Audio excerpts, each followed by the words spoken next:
तो बलिया में एक नई क्रांति की शुरुआत होने वाली है। मैं लिखित रूप से बता देता हूँ। अगर न्याय नहीं मिला तो पूरी भीम आर्मी, यहाँ तक कि प्रशासन को भी ये समझ में आ जाएगा भीम आर्मी जब खड़ा होती है तो क्या करती है। लेकिन फिर भी इनको 10 बार हम लोग प्रार्थना पत्र दे चुके हैं। लेकिन ये जो हमारे थाने के एसएचओ साहब हैं, ये जो खुद इन लोगों का संरक्षक बने हुए हैं। हमारे जैसे लोगों को, बुद्धिजीवी लोगों को मर्डर किया जा रहा है, तो आप आम जनता के साथ क्या होगा आप ही बताइए, कल्पना कर सकते हैं। मैं अब क्या बताऊं, इस सरकार को सिर्फ ये बोलने वाली सरकार है, ये समानतावादी सरकार है। इसके खिलाफ मैं जब तक जीवित रहूंगा इसके खिलाफ लड़ता रहूंगा।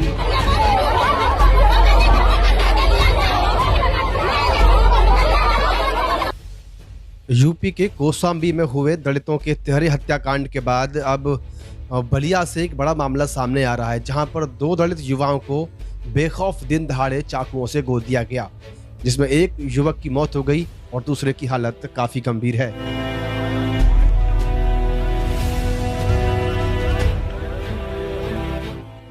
आपको बता दें कि बलिया जिले में थाना गढ़वार क्षेत्र के अंतर्गत आने वाले चिलकहर गांव की है ये घटना। शुक्रवार को दिन दहाड़े हुई इस वारदात से इलाके में हड़कंप मच गया। वहीं घटना से आक्रोशित लोग सड़क जाम कर हत्यारों की गिरफ्तारी की मांग करने लगे। घटना की जानकारी मिलने के बाद मौके पर भारी पुलिस बल पहुंचा और किसी भी तरह से लोगों पर काबू पाया। जानकारी मिलने के बाद मौके पर पहुंचे भीम आर्मी के लोगों ने योगी की कानून व्यवस्था पर सवाल खड़े करते हुए संबंधित थाना एसएचओ पर गंभीर आरोप लगाए हैं। खबर मिल भी पा रही है कि संबंधित थाने के एसएचओ को एसपी के द्वारा सस्पेंड कर दिया गया है। तो ये यूपी के बलिया से एक दिल दहला देने वाली घटना फिर सामने आई। 2 दलितों को दिन दहाड़े चाकुओं से गोदा, एक की मौके पर मौत, दूसरे की हालत बेहद गंभीर। यहाँ पे जो घटना हुई है क्योंकि बलिया में है, तो बलिया में एक नई क्रांति की शुरुआत होने वाली है। मैं लिखित रूप से बता देता हूँ। अगर न्याय नहीं मिला तो पूरी भीम आर्मी, यहाँ तक कि प्रशासन को भी ये समझ में आ जाएगा भीम आर्मी जब खड़ा होती है तो क्या करती है। पता चला, ये बात पता चली जिसके साथ ये घटना हुई है, उन्होंने कई बार बता चुका था थाने पर कि हमारे साथ ऐसी घटना हो सकती है। तो मैं प्रशासन को भी इसमें मतलब कहना चाहता हूँ, मतलब इस तरह शायद ऐसी बात एसएचओ को लेटर दिया गया था कि हमारे साथ ऐसी घटना हो सकती है। फिर भी ये आप समझ के चलिए कि दलित समाज का, जब दलित समाज के लड़के के साथ एकदम मर्डर हो जाता है तो कोई भी खड़ा, कोई भी पार्टी, कोई भी नेता खड़े नहीं होते। आज आप देख सकते हैं कहीं भी भीम आर्मी जो है एकदम बिल्कुल तुरंत खड़े होने का काम करती है और न्याय दिलाने का काम करती है। एसएचओ साहब को कल भी अवगत कराया था, क्योंकि कल भी यहाँ ये लोग जो है कि हमारे ही ग्राम सभा के एक व्यक्ति को जो है कि घर में घुसाकर मारकर सिर और फाड़ दिए थे। और आज सुबह हमारे यहाँ ये फोन किए तो हम इस चीज को भी बताएं, लेकिन फिर भी इनको 10 बार हम लोग प्रार्थना पत्र दे चुके हैं। लेकिन ये जो हमारे थाने के एसएचओ साहब हैं, ये जो खुद इन लोगों का संरक्षक बने हुए हैं, इन लोगों को ढाल बनकर काम करा रहे हैं। क्योंकि मैं जानता हूं कि सब इन्हीं की देखरेख में हुआ है, मैं तो सीधा कहना चाहता हूं, क्योंकि मैं इनको 10 बार प्रार्थना पत्र दे चुका हूं और मैं थाने पर खुद चलकर भी गया हूं। लेकिन जितने बार गया हूं आश्वासन दिए हैं सिर्फ। और मैं इसीलिए आज मैं बता देना चाहता हूं कि आज तो हमसे बात हुई है, भाई इसी बात हुआ है हम लोग को कि अगर इस बार नहीं इंसाफ मिलेगा तो फिर यहाँ चंद्रशेखर भाई को ही स्वयं आना पड़ेगा। लेकिन हम लोग जो है कि इस बार दिखा देंगे कि भीम आर्मी क्या चीज है और न्याय छीनने का भी काम करेंगे हम लोग, अगर नहीं संवैधानिक दायरे से मिलेगा। देखिए मेरा मानना ये है कि भाई जिस परिवार पे बीता है उस परिवार का दुख इस समय कोई नहीं समझ सकता।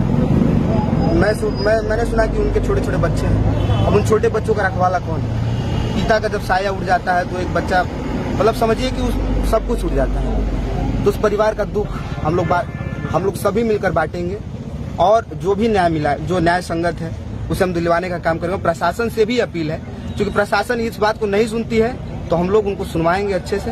और 8 लाख तत्काल जो है कि SC/ST के तहत मिलना चाहिए। और जमीन SDM साहब बोल के गए हैं कि जमीन भी 5 दिन के अंदर जमीन भी मिलेगी। तो ग्राम सभा के प्रधान भी बोले, हाँ। और मैं आपके इस न्यूज के माध्यम से बताना चाहता हूँ कि न्याय जल्द से जल्द मिले, अन्यथा बहुत ही, चूंकि ऐसी घटनाएं जो हमारे डिस्ट्रिक्ट में बहुत ज्यादा होती जा रही हैं। अभी हाल ही में देखा आपने कि बलिया में एक छात्र नेता थे, उनकी चूंकि चाकू मार के हत्या कर दी गई तो रात में सो रहे थे। उससे पहले एक यादव थे छात्र नेता, उनको भी मार दिया गया रसण में। तो ये तमाम जो घटनाएं हैं इस पर प्रशासन हमारी, चूंकि बताया कि SSO साहब ऐसी गलती कर रहे हैं, तो SDM और प्रशासन के सहयोग से ही मुझे लग रहा है कि ये सारी घटनाएं हो रही हैं। तुमना को देखते हुए मैं सर ये बताना चाहता हूँ कि इस प्रदेश में जंगल राज चल रहा है। कोई आम दलित, कोई समझ लीजिए कि सुरक्षित नहीं महसूस कर रहा है इस सरकार में। इसमें देखने से हमको ये महसूस हो रहा है कि जब ये हमारे जैसे लोगों को, बुद्धिजीवी लोगों को मर्डर किया जा रहा है तो आप आम जनता के साथ क्या होगा, आप ही बताइए। आप कल्पना कर सकते हैं। सभी लोग तो आश्वासन देकर चले गए, अब खुदा न खास्ता वो क्या करेंगे ये तो हमको पता नहीं, लेकिन जिसके परिवार का, जिसने पति खोया है, जिसके साया से बाप का साया उठा है, आप कल्पना कर सकते हैं कि उसकी दयनीय स्थिति है। साहब, मैं यही बस निवेदन करूंगा कि इस सरकार को, मैं अब क्या बताऊं, इस सरकार को सिर्फ ये बोलने वाली सरकार है, ये समानतावादी सरकार है। इसके खिलाफ मैं जब तक जीवित रहूंगा इसके खिलाफ लड़ता रहूंगा। हमारे जैसे लोग लड़ते रहेंगे। चंद्रशेखर भाई हमारे साथ हैं, उनके साथ। दूसरे व्यक्ति की कंडीशन क्या है? दूसरे व्यक्ति की कंडीशन ये है कि देखिए, हमें सूचना मिली है कि दूसरे व्यक्ति की कंडीशन एकदम क्रिटिकली बताई जा रही है। वो भी बहुत सीरियस कंडीशन में है, क्योंकि उनको भी बहुत डिप गहरा लगा हुआ है, सुराग उनको भी लगा